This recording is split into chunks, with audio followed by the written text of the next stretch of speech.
Hi, everybody. This is Steve Kenyon. Welcome to the Steve Kenyon Podcast. Coming up, we're going to talk to Dancin Dougie Hall from Montana.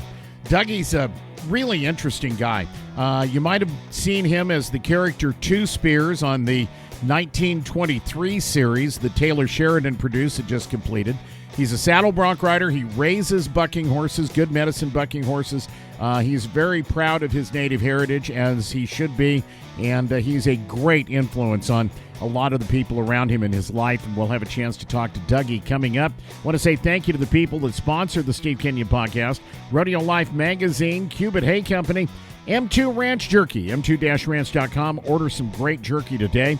Team Equinity, Equinity products. It's all about the horse at teamequinity.com. Thank you to the Justin Boot Company, the Standard of the West since 1879, and to the Grandview at Las Vegas, a place we stayed during the Wrangler National Finals Rodeo. To Wrangler, long live Cowboys. To Resistol, proud sponsors of the Resistol Rookie of the Year Award. We live it every day. The Gooding Pro Rodeo in Gooding, Idaho. It's coming up in the middle of August this year. The Gooding County Fair celebrates its 100th year.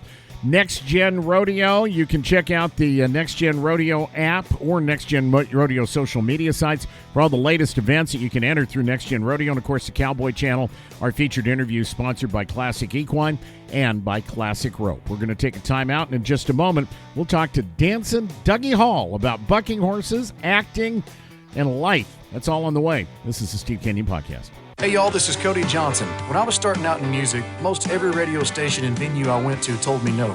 At that point, you got two options: tuck tail and quit, or buckle down and fight. Well, I'm a fighter, not a quitter. And that's why I wear Wrangler jeans and shirts. Their toughness and style are legendary. They're an iconic symbol of the West, and there's no quit in them either. Life's not about the destination, it's about the journey. And if I'm gonna enjoy the ride, I'm riding in Wrangler. Wrangler, long live Cowboys. The Cubit Hay Company is a family-owned and operated business out of the state of Idaho, providing premium hay cubes for premium animals.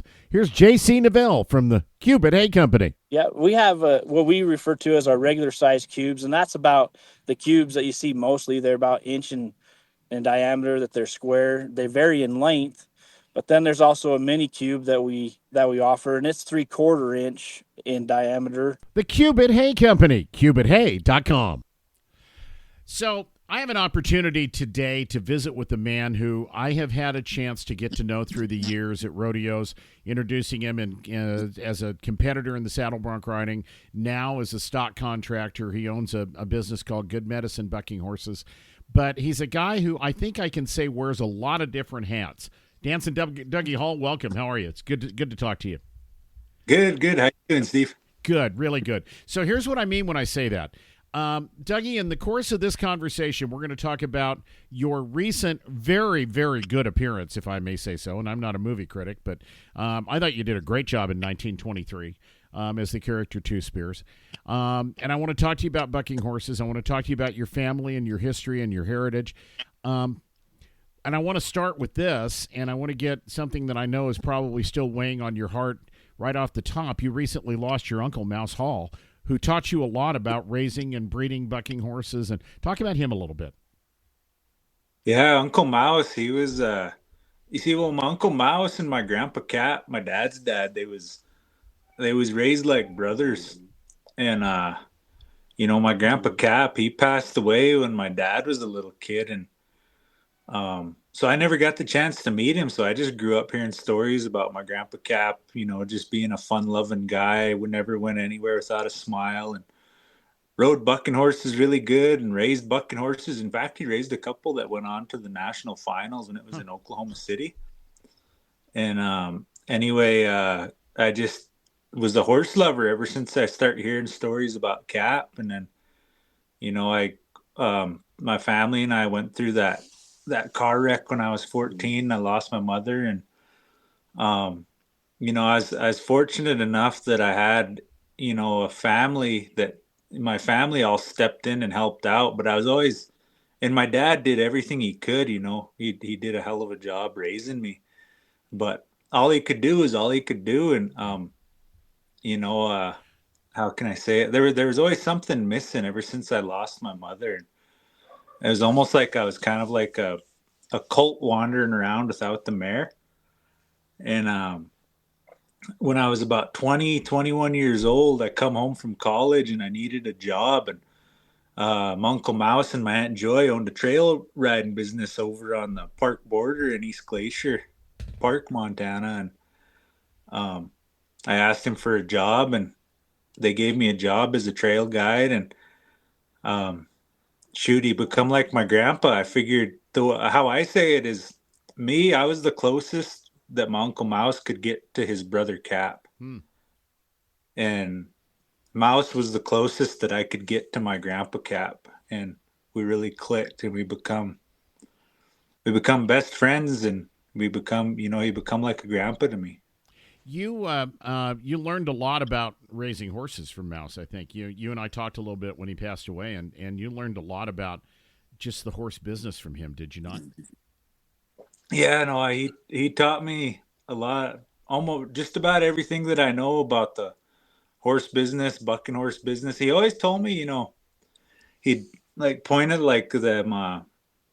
He'd point out his bucking horses. There's a picture of a bucking horses with the bucking horses standing out in the pasture or whatever, and he'd say, "You got to take care of your thoughts because your thoughts are powerful." He said, "All them horses, they came from my thoughts."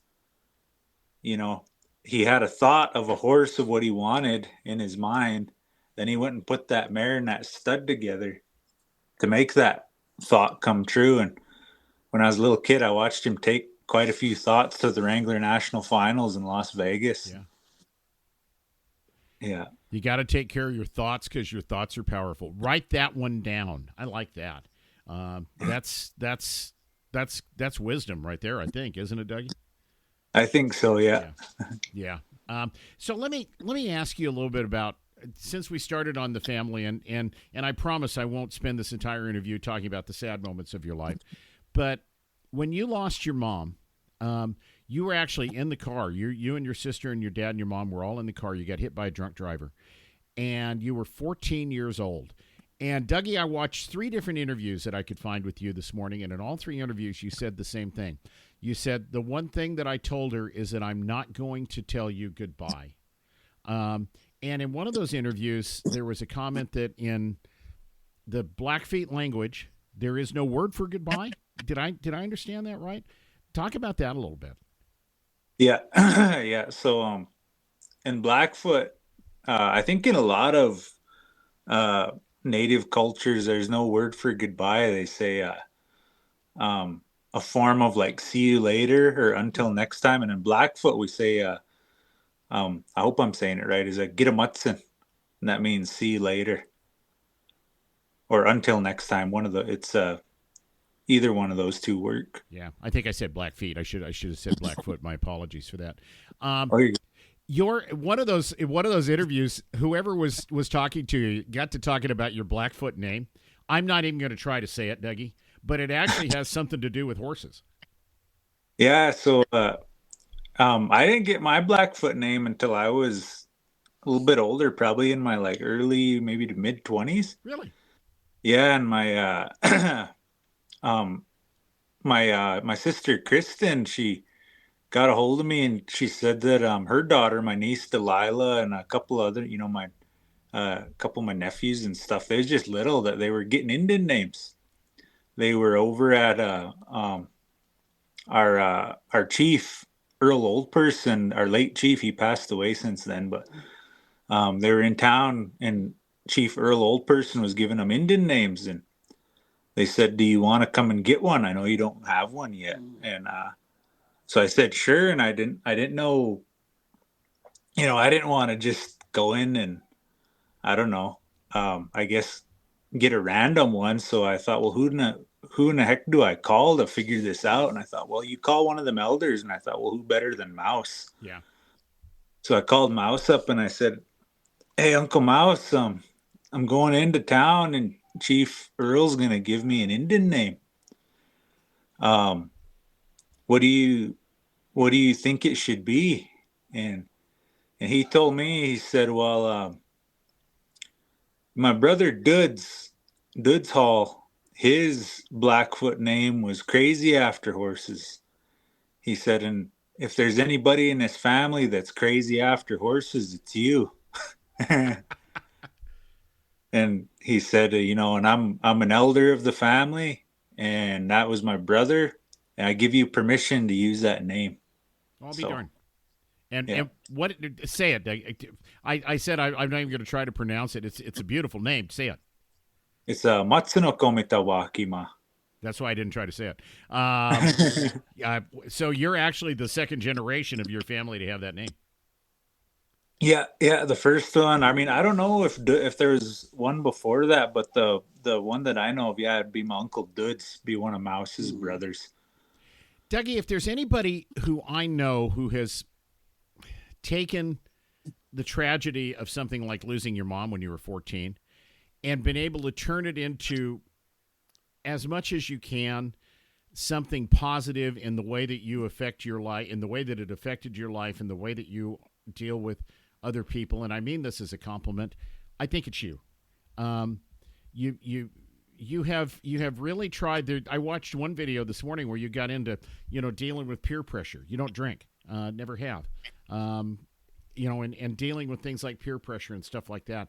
You've tried in your life, I believe, to really kind of have a positive impact on everybody that you've been around, and I really, that's the one thing I've always noticed about you and about hanging out with you a little bit and getting to know you is you've always tried to be the guy that you could count on for something to uplift you.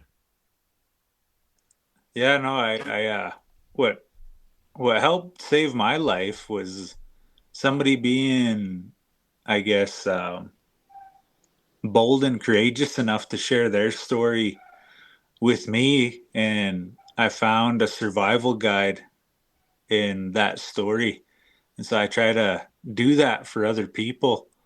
And how can I say it? You find yourself in other people when somebody's strong enough to share a little bit of themselves with you. Yeah, that makes sense. So I did an interview with you. Where were we? Monroe, Washington, at the rodeo there.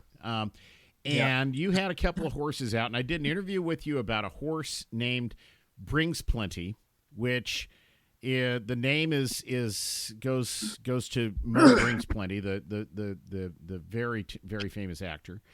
And at that time, Dougie, I feel like I owe you an apology almost. I didn't know you were going to have a big time role in 1923 like you did at that time. But you showed up in 4 or 5 episodes of that second season of that show. I wish I'd have known more. I would have asked you about that. But did you even know at that time how much you were going to be featured in that show?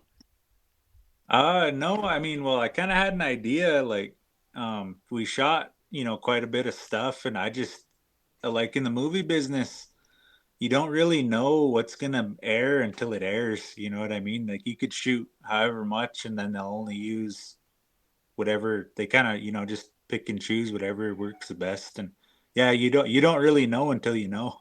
Yeah, that's interesting. I remember the first night I was sitting there watching it, and my family was like, "What are you yelling about?" I said, "That's Dougie. That's Dougie." As you were, in that episode, you had found a camp where a group of people had been basically massacred, and you were. But from there, you went on and ended up having a really positive influence on the character named Tiana. Did I say her name right? Who I think was Tiana? was the Indian girl who, if you didn't feel sorry for her in that show, you do not have a heart. I'm just going to say that. The garbage she went through in her life, that her character went through in her life. It was really kind of tell me about being in that show, and tell me about the opportunity, and how much acting have you had a chance to do? I don't know. It was it was kind of crazy. Like, so how I got hooked up with Mo was through a mutual friend of ours, Steven Yellowtail, and what happened? They were gonna do a scene for Bass Reeves, and Mo called and needed some guys, and Steven was one of them, and Steven, was he mentioned my name when the room was full of opportunity. And so, but I was tied up with our merchandise business, and I wasn't able to go down and do that. So I called Mo and I said, Mo, I gotta respectfully decline, but I want to work with you in the future. Anything else comes up, just at this moment, I'm really busy. And, um, you know, I, thank God he called me back. Yeah. And, he called me back and he wanted me to come and work on that last episode of Yellowstone. So we did that. And then, I think you just got to be ready at any moment to sacrifice what you are for what you can become.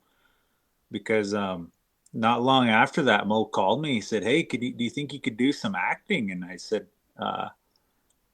"Sure, I'll give it a shot." And he sent me a deal to like do a video audition, and I did that, and then sent it off to whoever needed it, and then I didn't hear about it for a long time, so I just forgot about it. I thought, oh, I ain't gonna get that deal or whatever. And my girlfriend and I, we were vendors at a Tyler Childers concert over in Whitefish, and we're the next morning, we were just packing up our booth, putting everything away, and I get a call, and it's a kind of an odd number, and it was lucky I answered it. And I said, "Hey, Dougie, are you still interested in that role of Two Spears for 1923?" And I said, "Well, hell yeah!" Huh. And it just fell into place.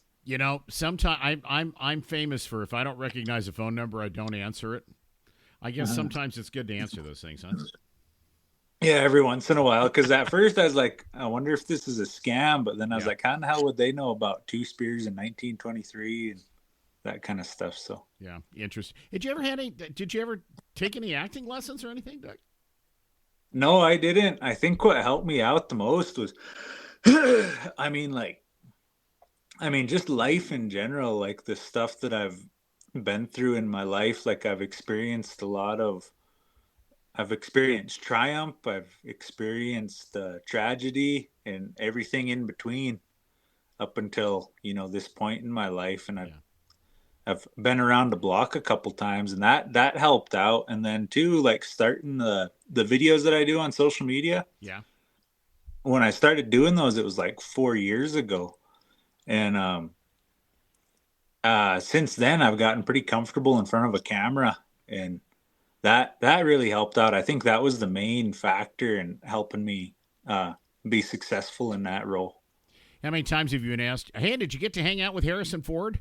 And it's kind of a. I mean, I thought about that, Dougie, because I'm old enough. I grew up on Star Wars and Indiana Jones, so just seeing your name in the credits with Harrison Ford and Helen Mirren and some of those, it would be a pretty special thing, I would think. Did you get to?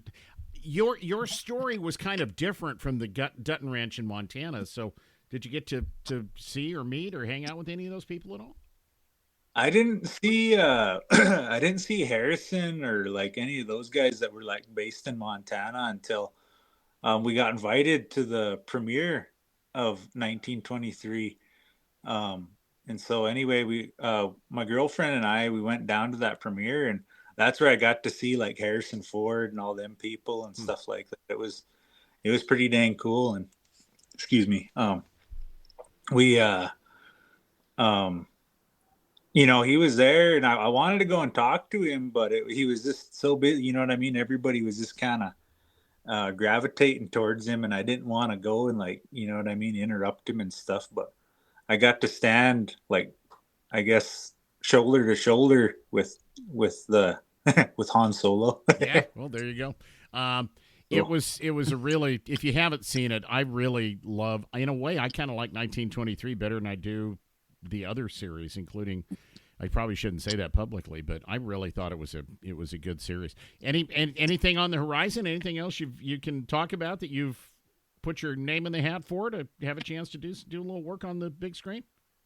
I'm actually working on a project right now. I'm not allowed to reveal it yet, but it's I'm pretty excited about it, and I think everybody's going to enjoy it. Cool. Tell me about Good Medicine bucking horses. You told me the first time you and I ever talked about that, I remember you talking a lot about it. Was a great chance for you to obviously be involved in the rodeo business, which you love, and at the same time to pay tribute to your family tradition and to your native heritage.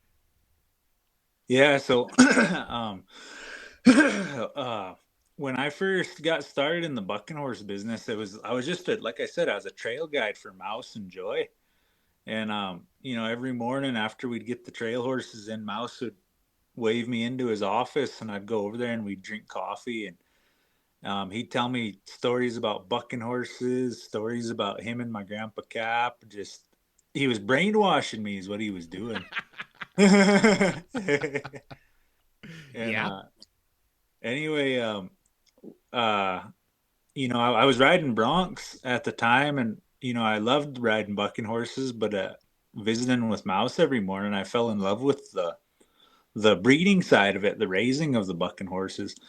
And so, finally one day I asked him, "Hey, Uncle, what's your plan with your horses?" And he said, "Well, I'm getting pretty old. I'm going to hospitals instead of rodeos. What do you got in mind?" And I just told him, I've watched you since I was tiny.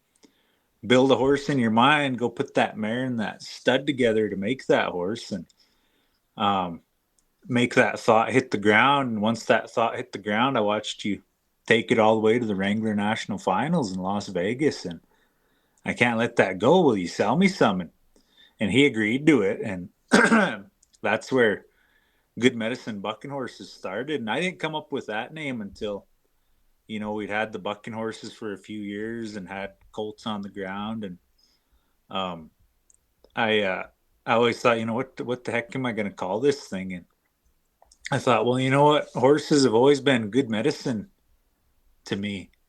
They've saved my life. They've always put me in my heart in a good place. So we'll call it Good Medicine Bucking Horses. I think it's a great name. I think it's a wonderful name. It's interesting because the rodeo business and I remember one time, Dougie, and it's been a few years ago now at the National Finals Rodeo, and I was walking through Cowboy Christmas, and I walked by a line of people waiting to get autographs, and this was a really long line, and I'm looking at it going, I wonder who's at the other end of this line, and it was Derek Begay. And it was a bunch of Native American, the Navajo, and it was a bunch of ropers is what it was, who have, I really feel like there's something about rodeo that almost gives you power to speak to. Eric Rogers was in that group.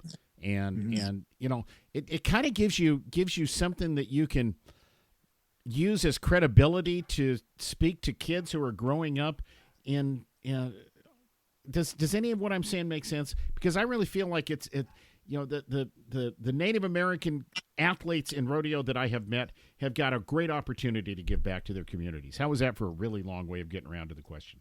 I just feel like being successful in the rodeo business and being in the rodeo business gives you guys a leg up. Yeah, I think so. It that's why, that's part of the reason why Mouse was, probably my biggest hero, is because, he was very successful in the bucking horse business. And, I couldn't go anywhere to any PRCA rodeo in the country. People they'll small talk you and say hi and be friendly and stuff. But as soon as they heard my last name, Hall, they just look at me and, do you know Mouse? What's Mouse to you? Yeah. And just, it's, because to be successful in the rodeo business, it's a lot of hard work, and it's, trials, tribulation. Just like anything else, it's, how should I put it? It's simple, but it's not easy. Yeah. There are no guarantees in this industry. I don't care how, even if you're really good, sometimes it's just right place, right time, right timing, right relationships. There's a lot that goes into being successful in the rodeo business. Yeah, for sure. And, people of all ages, kids to, teenagers to 20-year-olds to, adults, and old people too. Everybody, all walks of life. If you're successful in the rodeo business, whether you're you're a roper, or you're a stock contractor, a bucking horse breeder, bronc rider, barrel, whatever, it's kind of cool to get to talk to somebody that their livelihood is made with wild animals. Yeah. Yeah. And that travel, that they travel, all the time. They see country all over the place, and it's just pretty. I think for a lot of people, because I think a lot of the world is pretty far removed from the ranch or the farm, Hmm. and so this industry, the ranching, the agriculture, the people the people in our industry that put the food on the tables for people all over the world, um, people, it's foreign to them. Yeah. And so when they talk to somebody that's like in the rodeo or agriculture industry, it's like they're talking to a mythical creature. I feel like right now rodeo is having a renaissance for whatever reason. I think the country's hungry for the product we're selling. I think um, we're producing our events as well as we ever have. I think the Cowboy Channel and I think Yellowstone in 1883 and 1923 have had something to do with it. But I think rodeo's experiencing a genuine renaissance. I announced so many rodeos, Dougie, that are sold out, and crowds are just going crazy. And I've always thought you made a comment about people are farther removed now than ever from where their food comes from. Um, I've always thought that was an interesting challenge for us in the rodeo business, and that people aren't growing up in an agrarian lifestyle anymore. Oh, sorry, somebody called me and Yeah, I I saw had that. to ignore it. I saw that. But I was talking about how I think one of the challenges we face in the rodeo industry, and we've done a pretty good job overcoming it, people aren't growing up in agriculture anymore. They're growing up in town. And it's one of the things that we've always had to deal with, I think, or more than any other time that we have to deal with right now. Yeah, yeah, no, it's um, I think, yeah, no, a lot of the world, they they have no idea about agriculture, the rodeo industry, ranching, farming. And so um, I think what Taylor Sheridan did a really good job of was, knowing that that is a foreign country, foreign world, I guess, unknown world to most of the world. And he stuck a spotlight on it. Yeah. And everybody's like, wow, that's pretty dang cool. And he made it cool to be cowboy again, and shoot, I tell my girlfriend too, like with Taylor Sheridan coming out with, these westerns and stuff like that he has. He's first of all, he's helping tell the the American Indian, the native side of the story. Because in order to start healing from old wounds and stuff like Yeah. that, you need to know what happened. To now people, the world is starting to listen to us to understand instead of listening to us to reply, I think. And then he he made being Indian and cowboy cool again. He's Yeah. put money in my pocket and I don't even know the guy. Yeah. Like, I really you just hit on something. I hadn't thought of it in those terms, but I think you're exactly right.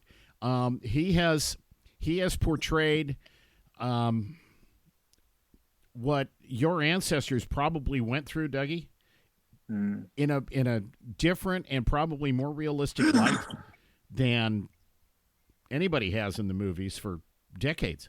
I think. Am I right in saying that? I think you are. Yeah. I agree with you 100%. He's done a heck of a job. He's helped out Indian country, and he's employed a lot of Indians on Yeah. his movies and helped us out. And I really appreciate him for that. He's employed a lot of real people on his movies. You, Yeah.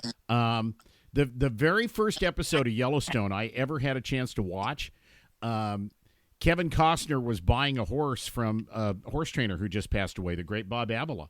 And Bob was himself on. I mean, how many rodeo cowboys that we know, guys like Tilden Hooper, have been featured on Yellowstone? Quite a few. Yeah. Like, he's a guy that ain't afraid to take a gamble. Yeah, no kidding. No kidding. What's next for you, Dougie? What's next for Good Medicine Bucking Horses? What's next?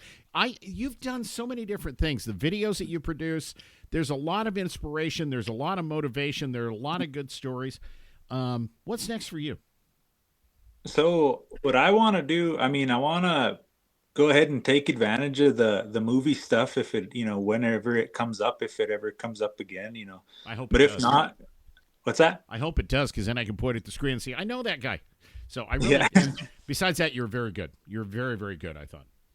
Thank you, Steve. Yeah, no, just take advantage of every opportunity that we can. And, my girlfriend and I are going to keep on with this, the Good Medicine Bucking Horses and selling the merchandise and stuff. And then, we partnered with Aces Wild, Mark and Lynette McMillan, and Kelly Bowcut. And, I think what we want to, I know what we want to do is we want to start getting some horses to that Thomas and Mack, and I want to bring Mouse's legacy there again. Yeah. Boy, that's going to, if you can make that one happen, how big a chill's going to be going down your spine on the first night one of those horses bucks, if you can make that one happen. If I could make that happen, shoot, I don't care how much they fine me. I'll Indian dance in that arena on TV. I don't care. They can, they can put me down for 2. Yep. You used to dance when you get done riding a bronc. And it really wasn't you explained it in one of the interviews I watched. You were just having fun, and it made people smile. It made people happy. Yeah. Yeah, no, it was good medicine. It just, if I loved riding bucking horses, and I don't want to be done riding bucking horses. I want to, I'm only 32. I want to ride them, whenever the opportunity presents itself again.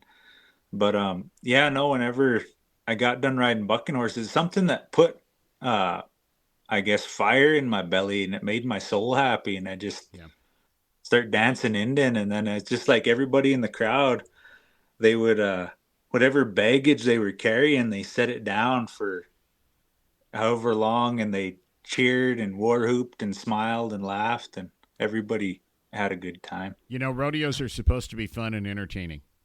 Yeah. And sometimes I think we get so involved and so worried about, we got to make the production fast. We got to do this. We got to do that. They're supposed to be fun and entertaining. The bottom line, if all of us on our side of the announcers, our side of the arena aren't having fun, we can't expect the people that bought the ticket to come on the other side of the arena to have fun either. So that's always been my thought when I'm announcing a rodeo, when I'm at a rodeo. We've all got to be having fun. Yeah, most definitely. Dougie, I wanted to ask you one more question, if I might. And this kind of goes back to that horrible day when you were 14 years old. And in several of the videos that I watched about you and that you had done, you talked about being guided to faith. It's a big part of your life, isn't it? Yeah. No, if if you think that, all this stuff around us, everything, anybody you meet, the whole world, the universe just happened by chance, or, something created it. And I think a person, doesn't need to, but they should, I guess, believe in something, believe whatever you want to, whatever your higher power is to you, God, creator. A lot of natives say creator, or whatever your religion is. Just believe in something, because it's going to help you stay centered, and life goes a lot better. Because I wouldn't have been able to do this without creator, God, whatever you want to call him, and my higher power. It's you can't do this kind of stuff alone. Yeah, no, I think that's well said. Dougie, I appreciate your time. It's a pleasure, and it's been really fun to get to know you, and it's been really fun to have a chance to see your business grow. I look forward to seeing that bucking. I look forward to seeing Good Medicine horses continue to grow. I really do. Folks should check out your website. There's a lot of good stuff on there, not just about horses, but some videos and things that are, I think, really enlightening. So check out it's Good Medicine. Is it goodmedicinebuckinghorses.com? Is that it? Yeah. Goodmedicinebuckinghorses.com. And then my social media, it's just at Dougie Hall on TikTok. And Dougie Fresh Hall on Instagram and Dancin Dougie Hall on Facebook. And I haven't got the TikTok verified yet, but I got the Instagram and the Facebook verified with the blue check mark. And Cool. yeah, so. Well, there you go. Thanks for your time, Dougie. I appreciate it. We'll see. I don't know when we're going to see each other, but we'll see you somewhere. I'll see you somewhere this summer. I always run India over in the Northwest. Oh, yeah. It'll happen for sure. Dougie, take care. Continued success. Yeah, you too. We'll talk to you later, Steve. Dancin Dougie Hall joining us on the Steve Kenyon podcast. We'll see you guys.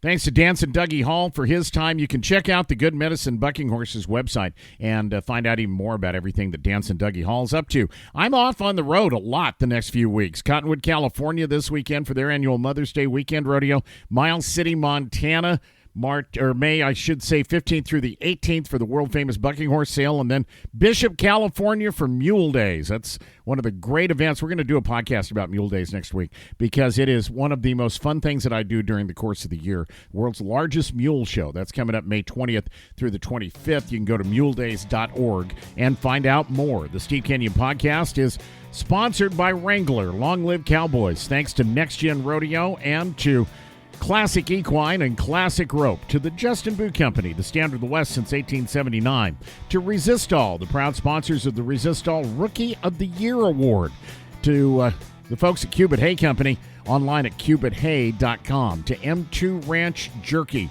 and of course to Rodeo Life Magazine and the Grandview at Las Vegas, and the Gooding Pro Rodeo in Gooding, Idaho. We'll celebrate 100 years at the Gooding County Fair this coming August. Thanks for joining us. God bless everybody. I'm Steve Kenyon. This is the Steve Kenyon Podcast.